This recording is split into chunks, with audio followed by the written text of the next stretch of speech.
जय राम जी की। श्री वाल्मीकि रामायण युद्ध कांड 50वां सर्ग। विभीषण को इंद्रजीत समझकर बानरों का पलायन और सुग्रीव की आज्ञा से जांबवान का उन्हें सांत्वना देना। विभीषण का विलाप और सुग्रीव का उन्हें समझाना।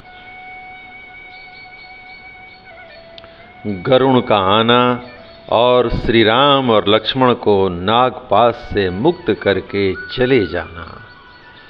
जय राम जी की।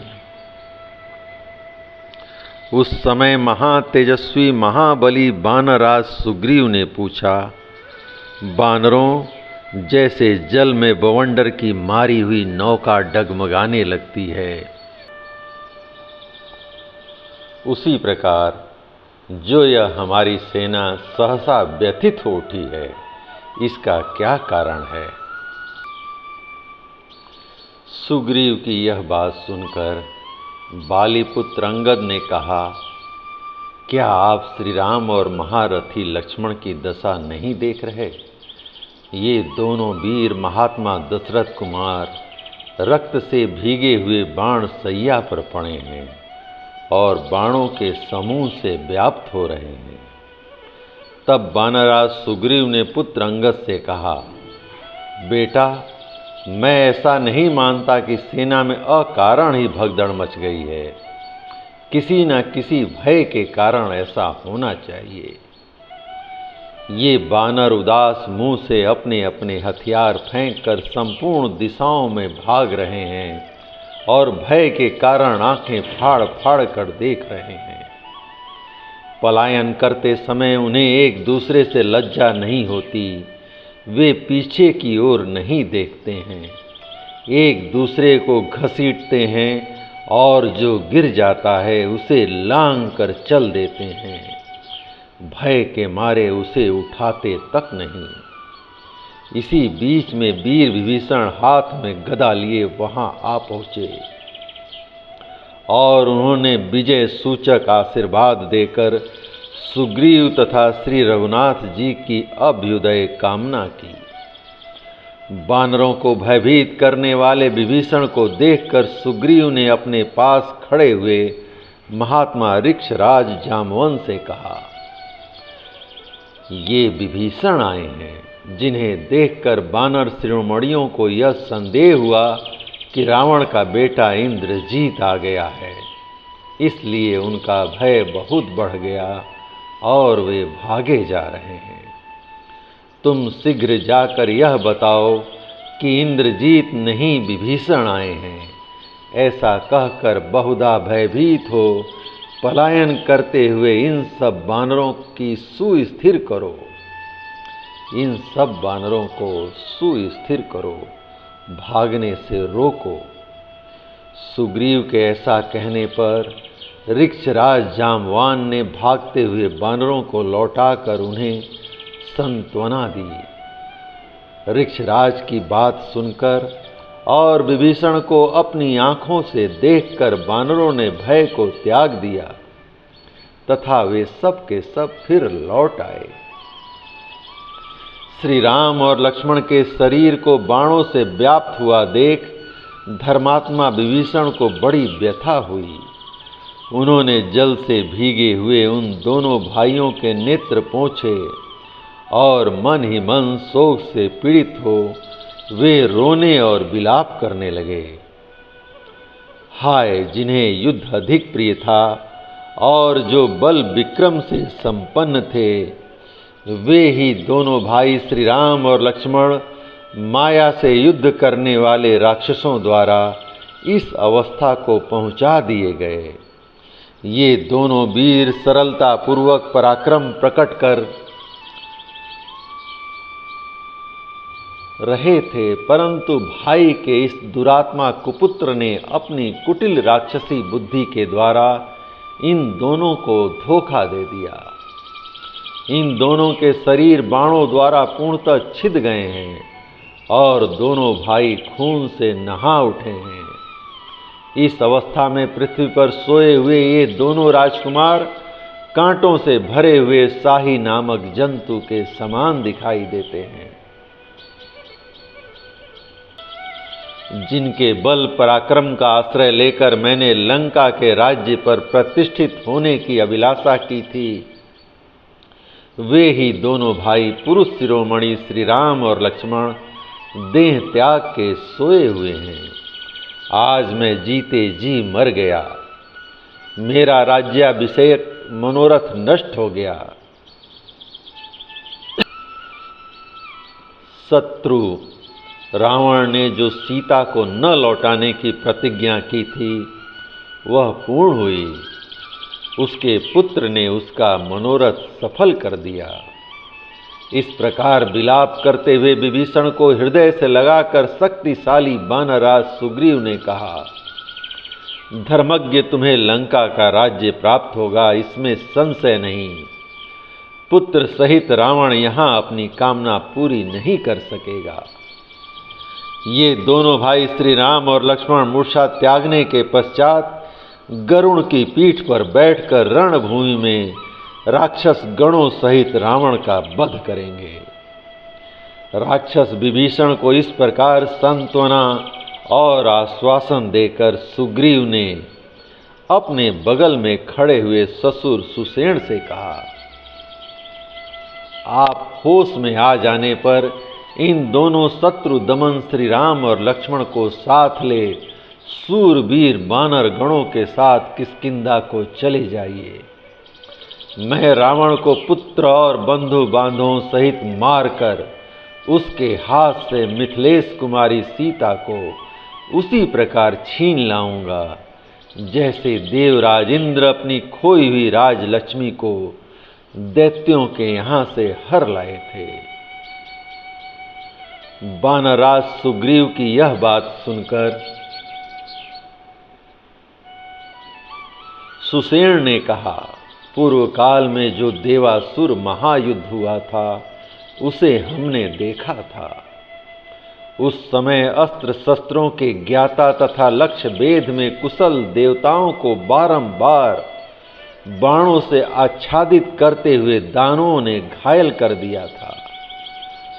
उस युद्ध में जो देवता अस्त्र शस्त्रों से पीड़ित अचेत और प्राण शून्य हो जाते थे, उन सब की रक्षा के लिए बृहस्पति जी ने मंत्रयुक्त विद्याओं तथा दिव्य औषधियों द्वारा उनका चिकित्सा किया था। मेरी राय है कि इन औषधियों को ले आने के लिए संपाति और पनस आदि बानर शीघ्र ही वेग पूर्वक क्षीर सागर के तट पर जाएं। संपाति आदि बानर वहां पर्वत पर प्रतिष्ठित हुई दो प्रसिद्ध महाऔषधियों को जानते हैं। उनमें से एक का नाम है संजीव करणी और दूसरे का विशल्य करणी। इन दोनों दिव्य औषधियों का निर्माण साक्षात ब्रह्मा जी ने किया है। सागरों में उत्तम क्षीर समुद्र के तट पर चंद्र और द्रोण नामक दो पर्वत हैं, जहां पूर्व काल में अमृत का मंथन किया गया था। उन्हीं दोनों पर्वतों पर वे श्रेष्ठ औषधियों का वर्तमान है। महासागर में देवताओं ने ही उन दोनों पर्वतों को प्रतिष्ठित किया था। राजन, ये वायुपुत्र हनुमान उन दिव्य औषधियों को लाने के लिए वहां जाएं। औषधियों को लाने की वार्ता चल ही रही थी कि बड़े जोर से वायु प्रकट हुई, मेघों की घटा घिर आई और बिजलियां चमकने लगी। वह वायु सागर के जल में हलचल मचाकर पर्वतों को कंपित सी करने लगी। गरुड़ के पंख से उठी हुई प्रचंड वायु ने संपूर्ण द्वीप के बड़े बड़े वृक्षों की डालियां तोड़ डालीं और उन्हें लवण समुद्र के जल में गिरा दिया। लंकावासी महाकाय सर्प भय से थर्रा उठे। संपूर्ण जल जंतु शीघ्रता पूर्वक समुद्र के जल में घुस गए। तदंतर दो ही घड़ी में समस्त बानरों ने प्रज्वलित अग्नि के समान तेजस्वी महाबली विनीतानंदन गरुण को वहां उपस्थित देखा। उन्हें आया देख जिन महाबली नागों ने बाण के रूप में आकर उन दोनों महापुरुषों को बांध रखा था, वे सब के सब वहां से भाग खड़े हुए। तत्पश्चात गरुड़ ने उन दोनों रघुवंशी बंधुओं को स्पर्श करके अभिनंदन किया और अपने हाथों से उनके चंद्रमा के समान कांतिमान मुखों को पोंछा।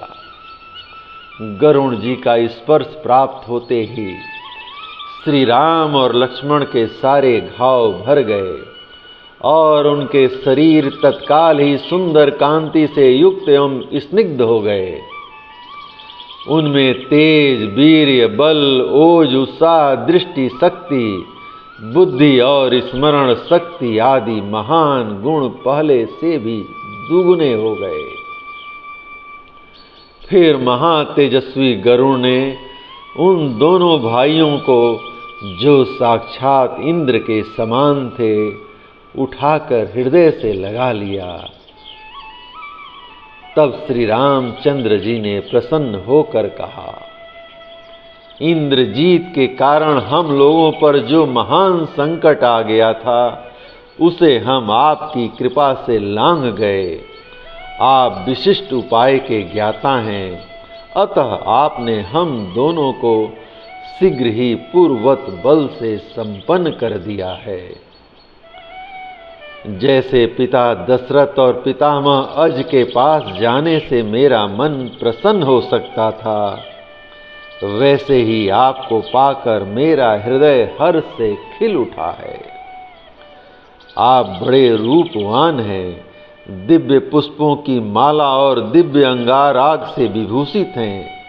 आपने 2 स्वच्छ वस्त्र धारण कर रखे हैं तथा दिव्य आभूषण आपकी शोभा बढ़ाते हैं।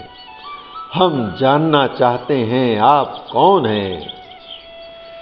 सर्वज्ञ होते हुए भी भगवान ने मानव भाव का आश्रय लेकर गरुड़ से ऐसा प्रश्न किया।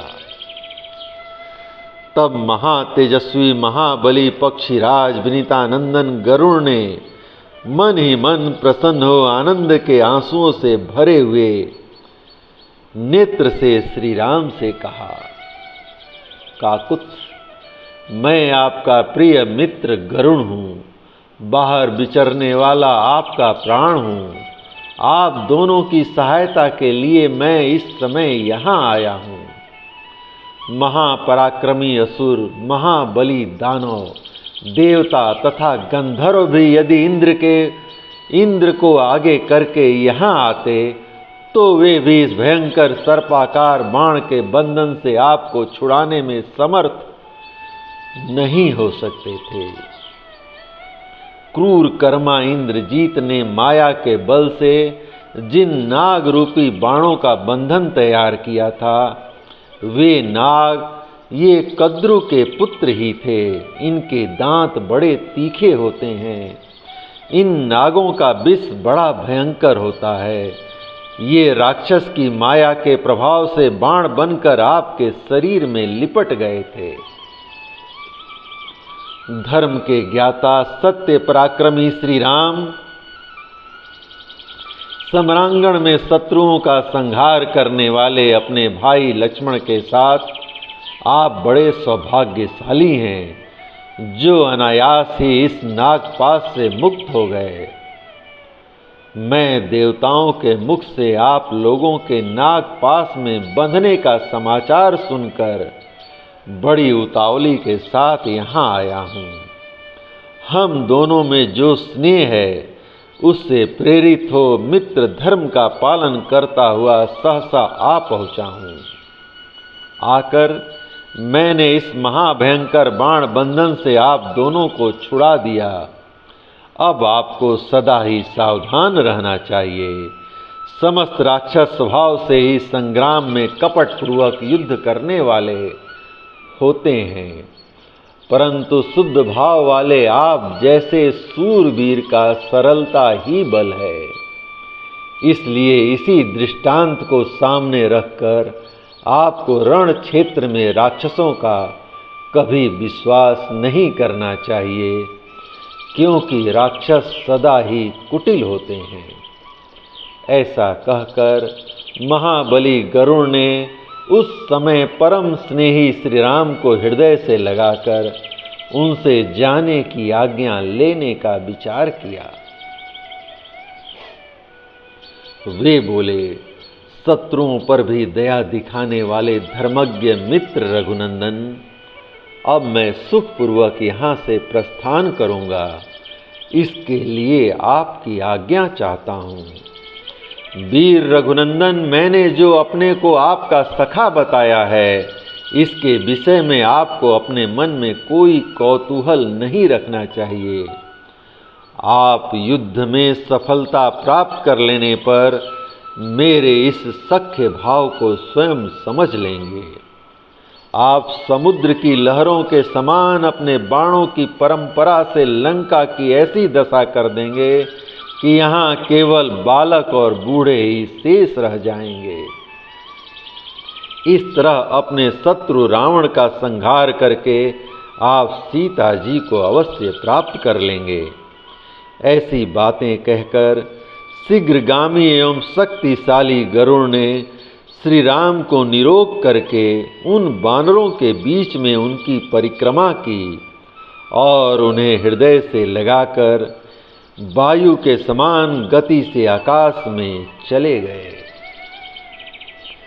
श्री राम और लक्ष्मण को निरोग हुआ देख उस समय सारे बानर युद्धपति सिंहनाद करने और पूंछ हिलाने लगे। फिर तो बानरों ने डंके पीटे, मृदंग बजाए, शंखनाद किया और हर्षोल्लास से भरकर पहले की भांति गर्जना और ताल ठोकने लगे। दूसरे पराक्रमी बानर, जो वृक्षों और पर्वत शिखरों को हाथ में लेकर युद्ध करते थे, नाना प्रकार के वृक्ष उखाड़कर लाखों की संख्या में युद्ध के लिए खड़े हो गए। जोर जोर से गरजते और निशाचरों को डराते हुए सारे बानर युद्ध की इच्छा से लंका के दरवाजों पर आकर डट गए। उस समय उन बानर युद्धपतियों का बड़ा भयंकर एवं तमुल सिंहनाद सब ओर गूंजने लगा, मानो ग्रीष्म ऋतु के अंत में आधी रात के समय गरजते हुए मेघों की गंभीर गर्जना सब ओर व्याप्त हो रही हो। जय राम जी की। इस प्रकार श्री वाल्मीकि निर्मित आर्ष रामायण आदि काव्य के युद्ध कांड का 50वां सर्ग प्रभु श्री राम की कृपा से पूर्ण हुआ। जय राम जी की।